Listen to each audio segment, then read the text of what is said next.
تو جس وقت شام ہو اور جس وقت صبح ہو اللہ کی تسبیح کرو یعنی نماز پڑھو، اور آسمانوں اور زمین میں اسی کی تعریف ہے، اور تیسرے پہر بھی اور جب دوپہر ہو اس وقت بھی نماز پڑھا کرو۔ وہی زندہ کو مردے سے نکالتا ہے اور وہی مردے کو زندہ سے نکالتا ہے، اور وہی زمین کو اس کے مرنے کے بعد زندہ کرتا ہے، اور اسی طرح تم دوبارہ زمین میں سے نکالے جاؤ گے۔ اور اسی کی نشانیوں میں سے ہے کہ اس نے تمہیں مٹی سے پیدا کیا،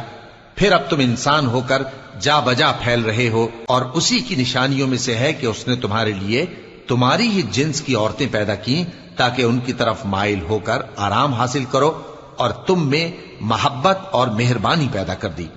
جو لوگ غور کرتے ہیں ان کے لیے ان باتوں میں بہت سی نشانیاں ہیں۔ اور اسی کی نشانیوں میں سے ہے آسمانوں اور زمین کا پیدا کرنا، اور تمہاری زبانوں اور رنگوں کا جدا جدا ہونا۔